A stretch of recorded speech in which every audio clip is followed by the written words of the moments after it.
Bonjour à toutes et à tous, bienvenue dans le webcast de l'IMO, le rendez-vous des professionnels de l'immobilier qui veulent prendre une longueur d'avance.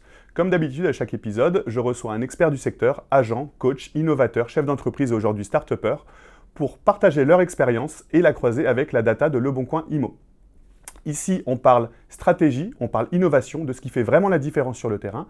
Et à la fin de l'épisode, on aura co-construit un document ensemble avec mon invité que vous pourrez consulter et activer tous les conseils qui auront été donnés pendant cet épisode. Installez-vous confortablement, on commence tout de suite avec mon invité du jour, Valentin, bienvenue. Enchanté, bonjour. Donc Valentin, tu es entrepreneur, CEO et cofondateur de Siana, une PropTech française qui a pour but de simplifier le métier d'agent immobilier grâce à l'IA. Et après une première expérience réussie dans la tech, tu as voulu créer l'outil parfait que tu aurais aimé avoir quand tu as lancé ton réseau de mandataires, je crois, c'est ça ? Oui, c'est bien ça. Et donc un outil capable de transformer chaque interaction en data et en revenus, finalement. Aussi, Siana, ça permet d'alléger la charge mentale des agents immobiliers, et on le verra un peu plus tard pendant l'épisode. Comment est-ce que tu arrives à ça ?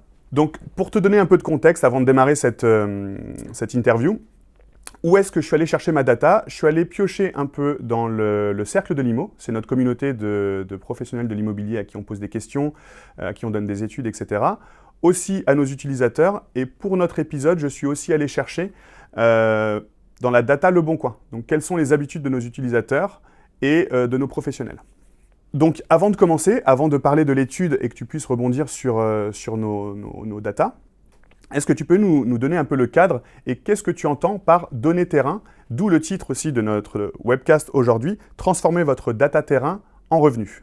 Ouais, c'est vrai que dans l'immobilier, on parle souvent de data terrain, mais généralement, la data terrain, c'est les opportunités chaudes, les leads chauds, c'est un lead acquéreur, c'est un mandat que je signe. Quand moi je parle de data terrain, c'est beaucoup plus large.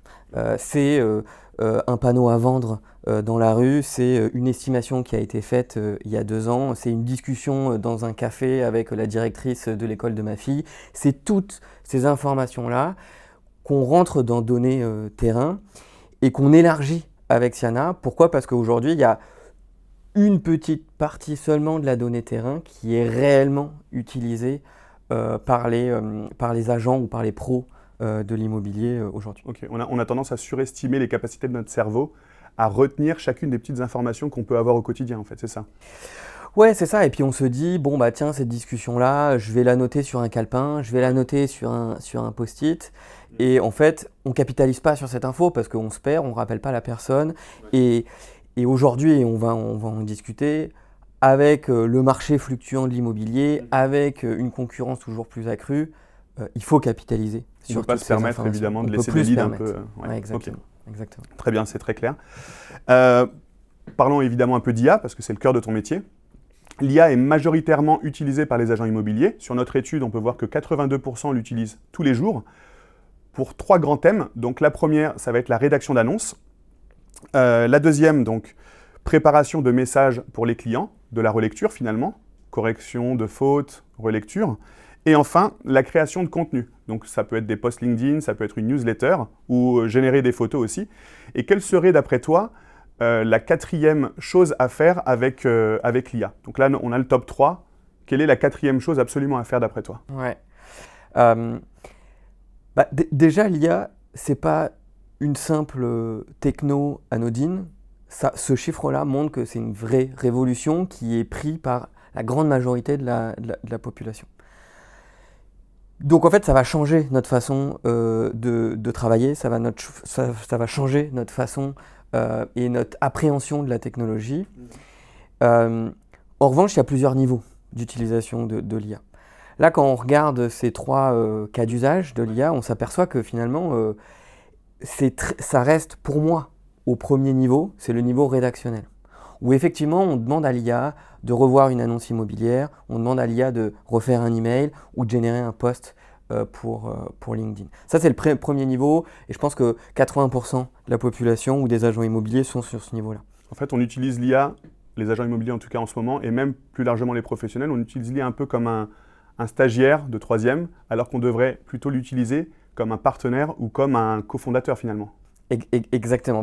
Tu vois, genre, je viens pour moi au 2e niveau de l'usage de l'IA, c'est effectivement de changer notre posture face à cette techno et de le voir comme un collègue, de le voir comme un coach, de le voir comme un assistant, comme un formateur potentiel, où on va venir échanger avec l'IA pour préparer un rendez-vous, pour challenger une étude de marché, pour préparer son argumentaire pour le prochain rendez-vous. Et là, c'est un changement de posture. Et ça, là, on rentre déjà dans peut-être le 10% des personnes qui utilisent l'IA.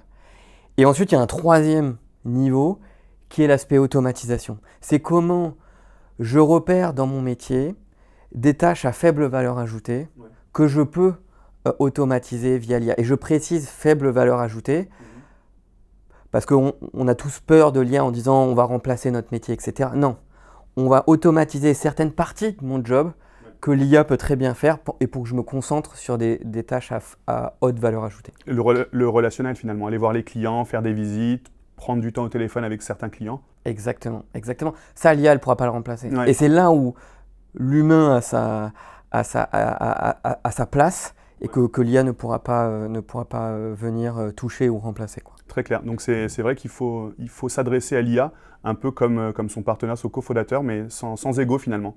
Il est factuel, il n'hésite pas, il ne faut pas hésiter à se faire challenger par son IA. Ça peut aider simplement à grandir. Il n'y aura pas d'arrière-pensée derrière ça. Exactement. Ok, très clair. Ouais.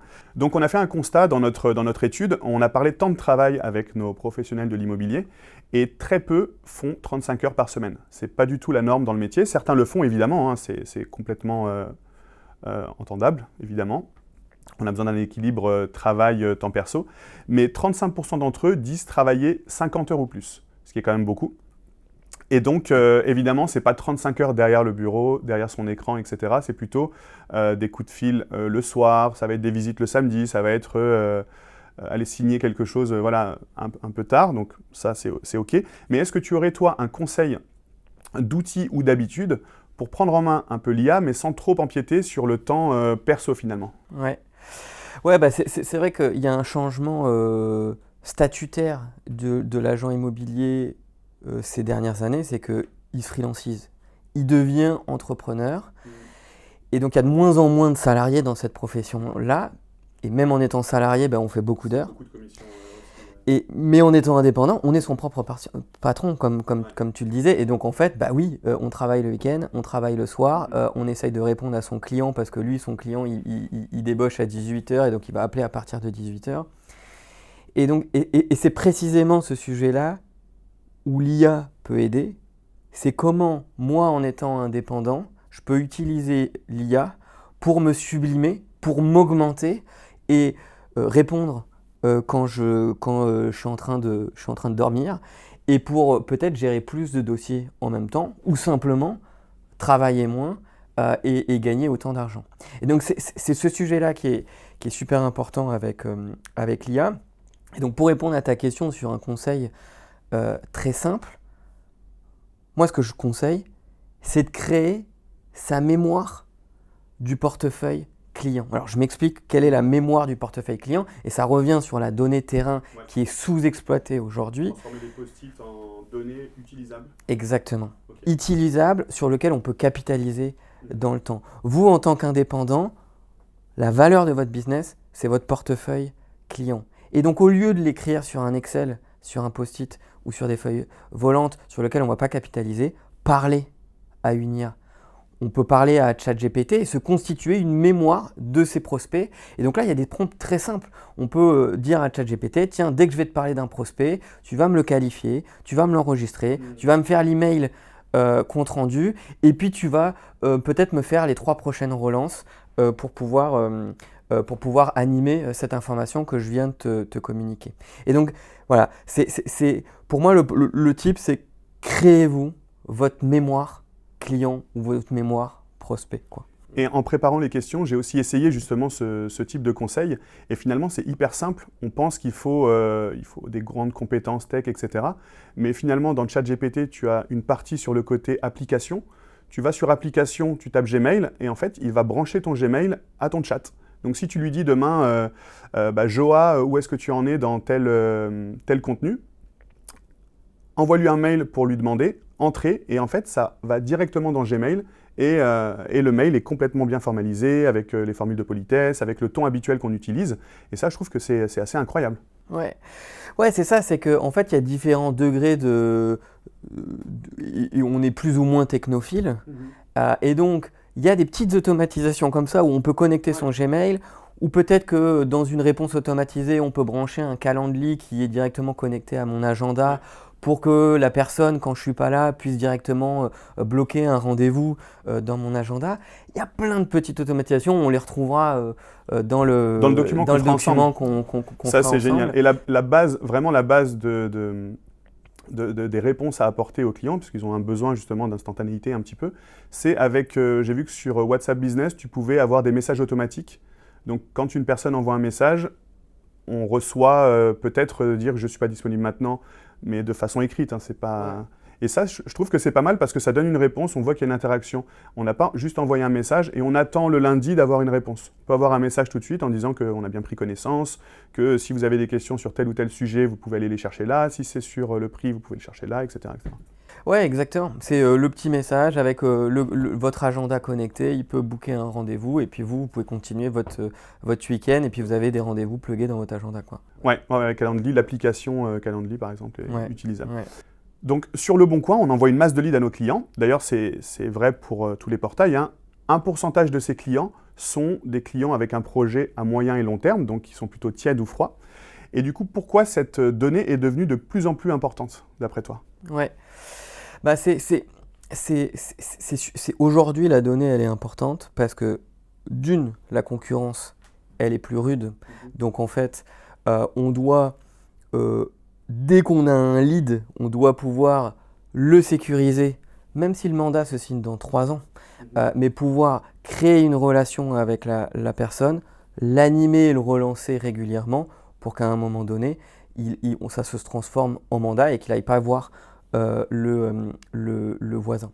Et puis la deuxième chose, c'est que toutes ces informations, tous ces leads nous permettent d'acquérir de l'expertise. Cette expertise-là, elle est de plus en plus demandée par les clients. En fait, c'est aussi un réflexe peut-être à avoir parce qu'on peut utiliser l'IA pour relancer certains clients, pour prendre des listes. On peut se dire tous ceux qui sont N-2, ils vont recevoir tel message, N-3 tel message. Mais aussi quand un lead froid arrive, on peut programmer un email peut-être un peu plus tard. Ouais. Et ça, c'est pas vraiment de l'IA, c'est juste un réflexe à avoir. Ouais, c'est ça. C'est qu'en fait, il y a quelques années, on pouvait dire ce lead froid, ce lead tiède, je vais pas forcément le traiter tout de suite et puis il y a beaucoup de chances que je l'oublie. Là, aujourd'hui, l'IA, elle nous permet de capitaliser sur cette information et de laisser l'IA animer ce lead-là pour que je puisse le réactiver au bon moment, avec le bon message, et qu'il n'aille pas, lorsqu'il devient chaud, aille voir un mandataire concurrent ou un agent immobilier concurrent. Et donc, la concurrence est rude, et donc c'est l'IA qui va permettre de capitaliser sur tous ces leads-là. Donc, oui, il faut pouvoir parler à son IA avec tous ces leads qui nous viennent de Le Bon Coin et qui ne sont pas forcément très chauds à date, quoi. Je rassure tout le monde, il y a beaucoup de leads chauds, mais le petit pourcentage de leads froids, c'est vrai qu'il faut quand même l'entretenir. D'ailleurs, on le verra pourquoi après. Et aussi, merci pour la générosité de tous les prompts que tu vas nous donner. On en a parlé tout à l'heure et c'est vrai que ça va être beaucoup de valeur pour les personnes qui nous regardent parce qu'ils auront juste à copier-coller certains prompts et certaines automatisations dans ChatGPT ou autre et ils pourront avoir un peu leur IA augmentée hyper personnalisée. Ouais. Ça, c'est top. Pour ceux qui nous rejoignent sur le webcast de l'IMO en cours, c'est un espace d'échange où on croise la data Le Bon Coin IMO et l'expertise de mon invité aujourd'hui qui est Valentin Cordier. D'ailleurs, Valentin Cordier, moi c'est Julien Cordier. On le dit, on n'est pas de la même famille, on est habillés pareil, on a le même nom, mais on n'est pas du tout de la même famille. Donc tu me disais tout à l'heure quand on préparait l'épisode qu'un agent immobilier, un mandataire, va avoir par an environ 2000 interactions. Donc ça, c'est de la donnée, 2000 interactions. Donc on voit que toutes ces interactions, humainement, on ne peut pas les gérer. 2000, c'est énorme, sachant qu'on peut nous en gérer 150 simultanément de façon qualitative. Donc est-ce que tu peux nous donner un peu la méthode pour ne pas passer à côté d'opportunités, surtout quand on sait que nous, les mails, enfin pardon, pas les mails, les leads qu'on envoie à nos clients, 30% ne sont jamais rappelés. Ouais. Ça, c'est une donnée, c'est factuel grâce à notre call tracking. Comment est-ce qu'on pourrait, avec une méthode ou avec peut-être des outils, ne pas passer à côté justement de ces 30% de leads loupés? Ouais. Ouais, bah nous on a fait pas mal d'études sur justement ces interactions ou cette donnée terrain ou ces signaux terrain. Et un agent ou un mandataire immobilier qui vide son activité, il en génère 2000. Donc c'est ce que tu disais. Euh, et donc ces 2000, comme on le disait dans la première question, hein, c'est un panneau à vendre, c'est un mail que je reçois, c'est un WhatsApp, c'est un call, c'est une discussion avec un inconnu dans la rue qui me dit que ça veut vendre dans une rue adjacente. Toutes ces infos terrain-là, il y en a environ 2000 par an. Et il y a une loi qui existe et qui est réelle, c'est la loi de Dunbar. Cette loi, elle dit qu'un humain peut gérer 150 relations de manière simultanée. Ça veut dire qu'il y en a 1800 qui ne peuvent pas être gérés par un seul homme. Et c'est pour ça qu'on a vu l'apparition de logiciels immobiliers, de CRM immobiliers, pour se dire on va aider l'homme à gérer toutes ces interactions. Et d'autant plus dans l'immobilier, où c'est vraiment, on a un nombre important d'interactions. Mais on s'aperçoit que ce qui rentre dans les CRM immobiliers représente 5% de ces interactions. En fait, sur les 2000 interactions, il y en a peut-être que 100, 150 qui rentrent dans les CRM immobiliers. Pourquoi ? Parce que ce qui rentre dans les CRM immobiliers, c'est souvent j'ai un mandat, je veux le multiposter, et donc je rentre mes informations à ce moment-là. Tout le reste, généralement, ça reste dans la tête de l'agent sur un post-it ou sur une feuille Excel. Surtout, ça disparaît à un moment. Et en fait, ouais, c'est ça le problème. Ça disparaît, ou alors c'est statique, parce qu'on a l'impression quand on le met dans un Excel qu'on va pouvoir le réutiliser, mais non, la base elle est dormante, on la réutilise pas. Ça rassure, mais c'est pas utilisé. Et c'est pas utilisé, c'est pas capitalisé. C'est vrai. Et donc, c'est là typiquement où l'IA doit se positionner, c'est comment on peut récupérer ces 1800 interactions relativement simplement et notamment via la voix, et comment on peut l'animer dans le temps pour signer plus de mandats, pour être plus percutant avec nos clients, continuer à traiter le show, mais générer des mandats avec toutes les interactions qu'on génère quotidiennement. Ok, donc on crée une mémoire relationnelle dans le ChatGPT ou autre, ou s'il y en a. On crée cette mémoire et de temps en temps, on va appeler cette mémoire en vocal en lui disant « Tiens, est-ce que tu peux me rappeler les interactions que j'ai pu avoir avec des clients potentiellement froids à l'époque, mais qui maintenant, aujourd'hui, seraient susceptibles de signer, ou au moins d'avoir un projet ?» Et là, il peut ressortir toutes les personnes dans toutes les notes que tu as pu prendre sur l'année.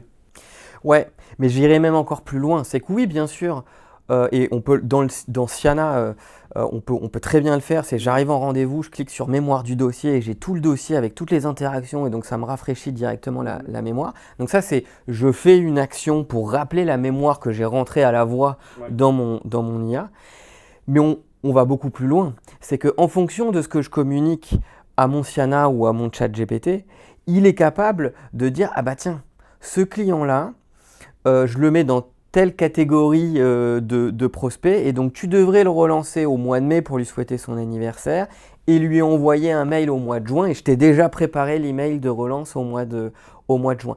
Et là, on arrive dans la partie détection d'intention, c'est en fonction de ce que je communique à l'IA, l'IA est capable de me proposer des actions pour aller convertir mon lead ou mon prospect. Et l'avantage d'être connecté, c'est que si entre-temps, le client peut appeler en disant bah, « Tenez, j'aimerais bien faire une visite avec vous », tous les messages qui étaient potentiellement programmés se déprogramment du coup. Parce que l'interaction, il y a eu un point de contact finalement qui annule les automatisations derrière. Ouais. C'est là où l'information devient vivante et on capte des emails, on capte par la voix, on capte un nouveau rendez-vous dans l'agenda et on met à jour le dossier, on met à jour les prochaines actions. Et c'est là où ça devient très pertinent de constituer cette mémoire. Ok, très bien, merci beaucoup. Donc on va parler un peu du comportement des utilisateurs sur Le Bon Coin Immo. Donc il y a 21 millions de Français tous les mois qui ont un projet immobilier. Je crois que c'est 17 millions sont sur Le Bon Coin Immo, cherchent sur Le Bon Coin Immo, et 9,5 millions exclusivement sur Le Bon Coin Immo. Donc on a pu voir un peu leur comportement et quand est-ce qu'ils se connectent. Et finalement, on a pu voir que les pics d'activité, on peut bien imaginer, hein, on rentre le soir après le boulot, on scrolle sur Le Bon Coin, on met en favori, etc. Et on observe que c'est le soir et le week-end. Donc, là où les agences immobilières, évidemment, sont fermées. Et c'est un peu une frustration pour certains agents immo parce que nous, on leur conseille, chez Le Bon Coin, de mettre un maximum d'informations sur leur annonce, d'être le plus précis possible, parce que quand un visiteur est sur notre site, il n'a pas un assistant à côté pour répondre à une question, s'il a besoin de savoir où sont les toilettes, etc. Enfin, peu importe.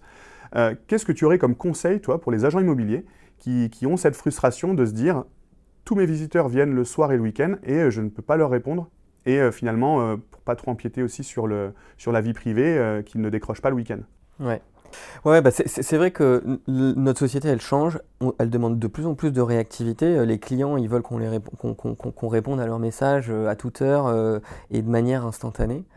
L'agent, il part en vacances, il a le droit de dormir et de profiter de sa famille. Ouais, pas trop. Et donc, on va demander de plus en plus d'instantanéité et ça va pas aller en s'arrangeant, quoi. Et en plus de ça, on le disait tout à l'heure, il y a une concurrence qui est rude. Ça veut dire que si on ne répond pas, généralement, en fait, il y a une autre annonce, un agent immobilier qui va être appelé et qui va prendre le lead. Et donc là, il y a plusieurs choses qu'on peut mettre en place de manière très factuelle. C'est une petite automatisation, comme on se le disait tout à l'heure, WhatsApp avec un calendrier où le client peut directement prendre un rendez-vous avec moi quand je suis disponible. D'ailleurs, ça, tu le donneras dans le document, toutes ces petites automatisations. Ouais. Là, pour le coup, il y aura beaucoup de valeur sur la partie ressources. Donc ça, c'est vraiment cool. Ouais. Donc là, c'est des choses très simples. En 10 minutes, on peut faire ce genre de petite automatisation et ça ne demande pas de formation technique, quoi.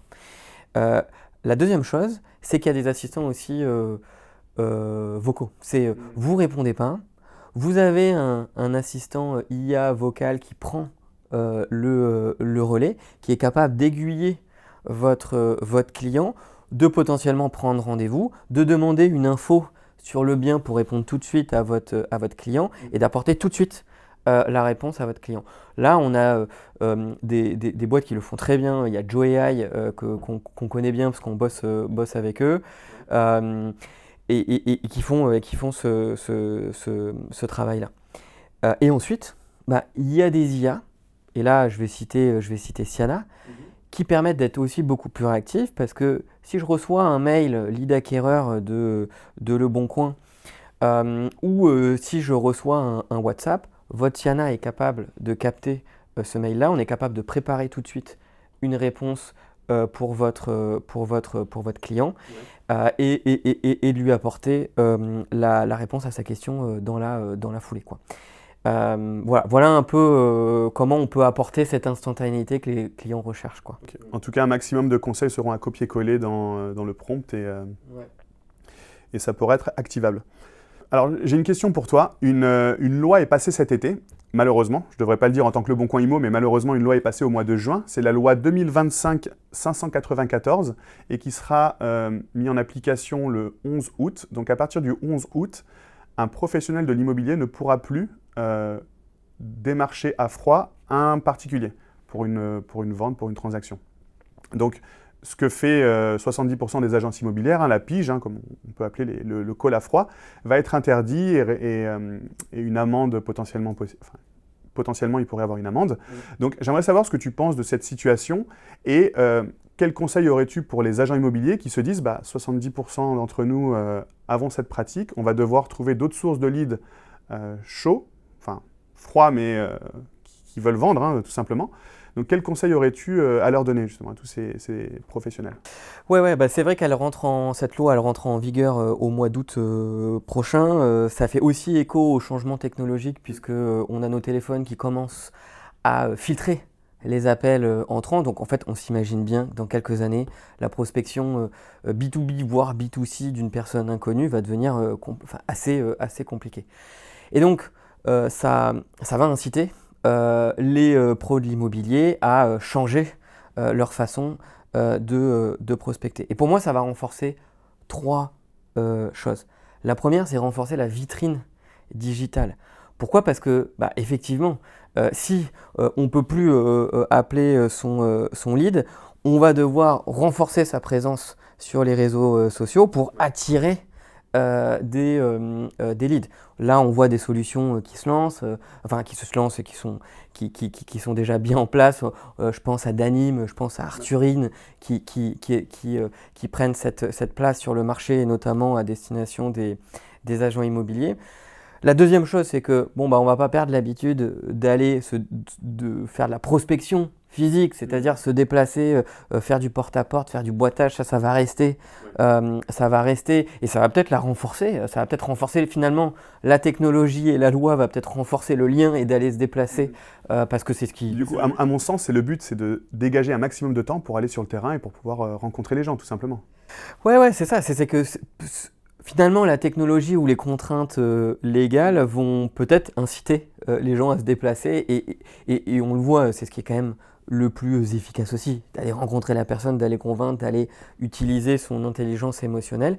Et puis pour moi, il y a une troisième voie, et c'est celle qu'on attaque avec Siana, c'est de capitaliser sur son portefeuille, sur ses interactions, sur l'existant. Parce que quand on a 10 ans d'immobilier et qu'on a fait 2000 interactions par an, c'est des milliers et des milliers de contacts qu'on a eus. Et dans ces milliers-là, on va pouvoir se dégoter des leads. Et donc, ça va renforcer aussi ce positionnement-là. Après, je crois que sur Le Bon Coin Immo, on prendra aussi, nous, en compte cette nouvelle loi et ces changements d'habitude qui vont opérer. Et on s'adaptera aussi en essayant de convaincre certains particuliers de passer par un agent IMO, justement. On sera obligé de prendre ce tournant aussi, je pense. Ouais, bien sûr. Donc ça, c'est à suivre. En tout cas, c'est cet été. Donc, il nous reste du temps pour automatiser, lire le document qu'on fera ensemble. Mais merci pour ces précisions. C'est vrai que c'est important. C'est une échéance qui arrive à grands pas. Et d'ailleurs, je crois que beaucoup de réseaux veulent axer leur stratégie sur le referral, sur la recommandation. Parce que la recommandation, c'est humain, mais ils sont en train d'un peu de s'outiller à droite à gauche sur ces pratiques-là. Donc c'est aussi quelque chose d'automatisable via l'IA. On l'a vu avec Francis Lelon au précédent épisode, mais les conseils que tu nous donneras, ils sont un peu à l'image de Francis, vraiment activables rapidement. Donc ça, c'est assez top. Cher Valentin Cordier, j'ai une dernière question pour toi. Comme d'habitude, je pose tout le temps cette question à la fin pour clôturer l'interview. Est-ce que tu aurais un conseil, un cas d'usage ou simplement un mot que tu n'as jamais dit avant pour notre audience, justement? Ma réponse, elle va être un peu philosophique. C'est que l'IA, c'est une révolution. On a eu le feu, on a eu l'imprimerie, on a eu l'électricité, on a eu le web, et maintenant on a l'IA. C'est au même titre que ces 4 autres révolutions. Et à chaque révolution, on a des incertitudes, on a de la peur liée à notre propre métier, parce qu'on pense que le métier va disparaître, mais à chaque révolution, on a eu un regain de la créativité et on a fait un bond dans l'évolution de l'humanité, quoi. Moi, c'est plutôt un point de vigilance, c'est qu'effectivement, cette technologie, elle nous incite à passer plus de temps derrière l'ordinateur, derrière les réseaux sociaux. Et ce point de vigilance-là, c'est surtout de garder notre liberté, de garder notre libre arbitre, c'est notre richesse en tant qu'humain. Et donc oui, il faut utiliser la techno, mais oui, il faut garder son libre arbitre pour qu'on ne se transforme pas finalement et qu'on s'unifie pas autour d'une même idée pensante qui seront générées par les réseaux ou par l'IA. Donc mon point de vigilance, c'est ça, parce que l'humain, c'est des relations, c'est de l'émotion, c'est de l'amour, et il faut du coup sortir et garder notre contact humain. Et donc, ça sera mon mot de la fin, mais par contre, épaulé par de l'IA, quoi. Ok, très bien. Merci beaucoup. Et c'est vrai qu'on voit, tu sais, quand tu scrolles, il y a de la dopamine, on sait qu'il y a des phénomènes nouveaux, le FOMO, pardon, Fear of Missing Out. Et aussi, on voit un nouveau FOMO sur ChatGPT, c'est celui de la surproduction. C'est-à-dire qu'on va lui poser une question, il va répondre à notre question, mais derrière, il va nous reposer encore une autre question en disant « Est-ce que tu veux que je te fasse un plan détaillé sur 3 ans? Est-ce que tu veux? Est-ce que tu veux? Est-ce que tu veux ?» Et je pense aussi qu'il ne faut pas partir dans ce piège de, à chaque fois, le suivre, en fait. il faut se dire, je suis venu pour une information, je prends cette information et à un moment, voilà, je déconnecte un peu. Et ça, c'est le conseil que donne, pour le citer, Vincent Le Camus, sur nos tables rondes. Tu sais, les bonnes rencontres, on fait un peu le tour de France. Ouais. On va un peu donner de l'expertise à droite, à gauche, dans les grandes villes, mais aussi dans les localités, à Paris. Et c'est vrai que quand il donne ce conseil, ça nous parle à tous. On sent qu'on met un peu... on rentre dans le piège finalement. On rentre dans le piège de OpenAI qui te met un peu cette dopamine de la surproductivité. Ouais. Et puis je compléterai juste ce que tu viens de dire, c'est challenger l'IA. Au premier abord, il donne toujours la même réponse. Par contre, le challenger, là, on va sortir de la première réponse et l'IA n'a jamais raison. C'est vous qui avez raison. Et donc, il faut pouvoir le challenger. Et c'est ça votre libre arbitre. Et c'est ça la qualité humaine qu'aucune IA pourra remplacer, quoi. Trop bien. Bah, merci beaucoup pour toutes les réponses que tu as apportées et la valeur que tu as créée ici. Je le répète, le document qu'on co-construit ensemble, il sera disponible à la fin de cet épisode. D'ailleurs, on répond aux questions j'allais dire nos auditeurs, mais pas du tout, de nos professionnels. On répond aux questions pendant ce webcast. Et donc, peut-être que tu auras des questions à la fin de cet épisode que je te poserai, que tu pourras répondre à nos clients. Voilà. Merci beaucoup, Valentin. Merci, Julien. Merci. Merci à tous d'avoir visionné cet épisode du webcast de Limo. J'espère que le contenu vous a plu, que tous les conseils de Valentin vont résonner et vont vous aider à activer ça rapidement. D'ailleurs, le document sera prêt à la fin de l'épisode que vous pourrez consulter, donc n'hésitez pas, vous allez le recevoir par mail. Et n'hésitez pas à suivre les prochains épisodes. Donc sur le webcast de Limo, vous avez pas mal de replays et vous pouvez vous inscrire aux épisodes à venir. À bientôt!